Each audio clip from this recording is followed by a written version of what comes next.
I was initially going to make this for the secondary channel, RGT Live and Extras. Make sure you are subscribed to that. I go live every Tuesday, Thursday, and Saturday night. Well, for the most part, I do. But I didn't really have anything else to talk about today on the main channel, so I figured, you know what? Let's clear up some misconceptions. Let's talk about some things about YouTube that people don't really seem to understand. There's lots of naysayers online about being, a YouTuber as a full-time job and all that sort of stuff. And I'm just speaking for myself. I'm not speaking for other people. There are people that do way better than me. There are people that do way worse than me. I'm just one man. I'm just one individual. But what happens when YouTube starts to sink? What happens if YouTube goes away? What happens when YouTube decides that your channel is no longer relevant and they don't really push your videos anymore? What's life like after that? And I feel like I could give a good bit of insight into that.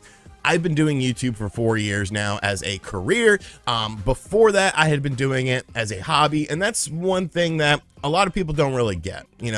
When you're doing YouTube as a hobby, it's very different than when you're doing YouTube as a business, and they start to co-intermingle at some point in time, to the point of where your YouTube can become a business. But I just want to talk, I just want to talk about some of this stuff because I feel like it could be sort of enlightening for you. Now, one of the main, or there are several drawbacks about doing YouTube full time, because when you have a normal job, you usually get benefits with that job. You get stuff like 401k, you get stuff like healthcare insurance and all that sort of stuff. When you work for yourself, you don't get that sort of stuff. So I don't have healthcare. I just avoid going to the doctor. If my philosophy is, if I'm breathing, I'm cognitive, and I can walk, I'm not going to the doctor. All right. Worst case, I'll go to a walk-in clinic every now and then. But for the most part, that's just my mentality. Your mileage will vary. You can get your own health insurance being a, self-employed person, but it's pretty damn expensive. So I looked into it and I've decided, hey, that's not really for me. It's not something that I'm interested in. But the 401k stuff is, I feel, more interesting, because you see a lot of people talking about that, oh, well, you don't have a 401k, you're not saving money, blah, blah, blah. And it's like, that's not necessarily the case. Like I said, it varies from person to person.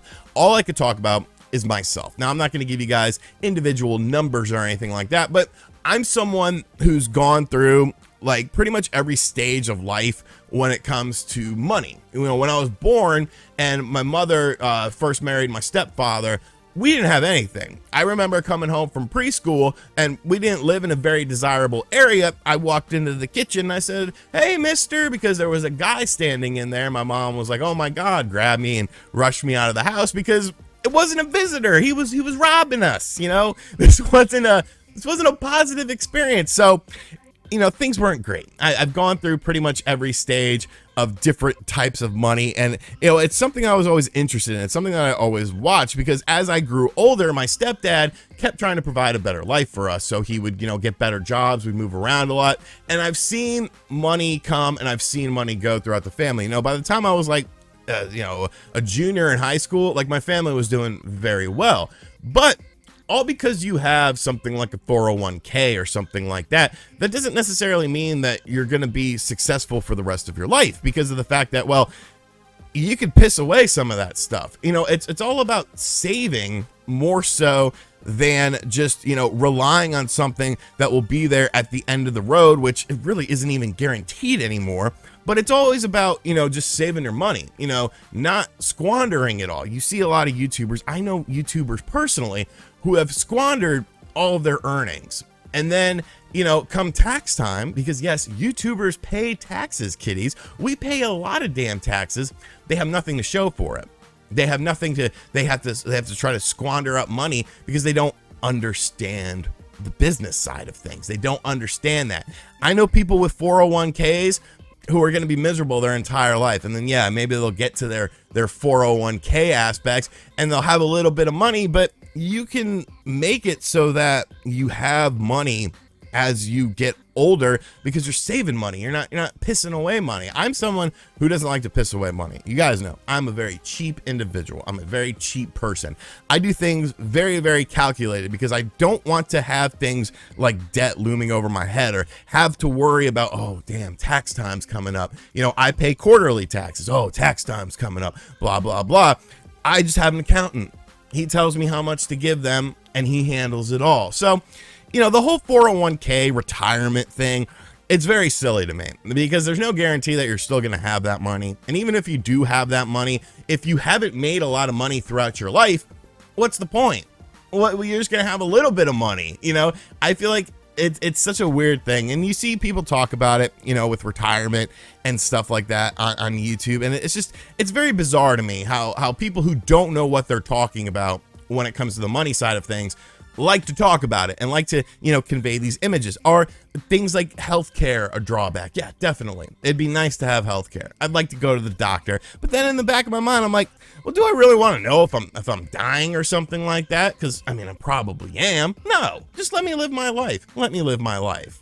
And then of course, the other side of, you know, being a YouTube creator as a profession and then your channel going down the crapper, or, you know, YouTube shutting down or whatever is, what are you going to do after that for a job? You know, you don't have any real work experience. You don't have this, that, and the other. You know, you're never going to be able to get a job. You're going to have to, like, you know, sweep freaking floors at a McDonald's or something like that, which there's nothing wrong with that. But that's also not the case. You know, it's a lot of YouTube detractors that say things like this. It's a lot of people who just don't understand really the business world whatsoever, because YouTube actually gives you a lot of job skills that you just don't know that you're actually developing, especially when you get into the full-time side of things.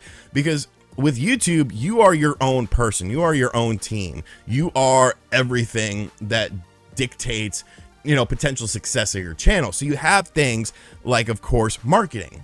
You have to market your YouTube channel. You can make the greatest YouTube channel in the world, but if nobody's watching it, it doesn't really matter. So you have to have things like marketing. You have to have things like SEO, which is search engine optimization, that you use in the tags of your video. Now, all of that might not sound like a big deal to you, but what it is it's actual life skills for internet-based jobs, for things like marketing positions, for things like editing positions. Now, obviously, I would never have an editing position because I'm a boob when it comes to editing, but companies look at stuff like that. If you have a successful business of your own and you have developed skills from making thumbnails, making content, making videos, maximizing the potential of those videos with things like marketing, being able to speak in public, like, you're developing skills that are commonplaces for jobs nowadays, especially online based jobs. And there's a million of them. And guess what?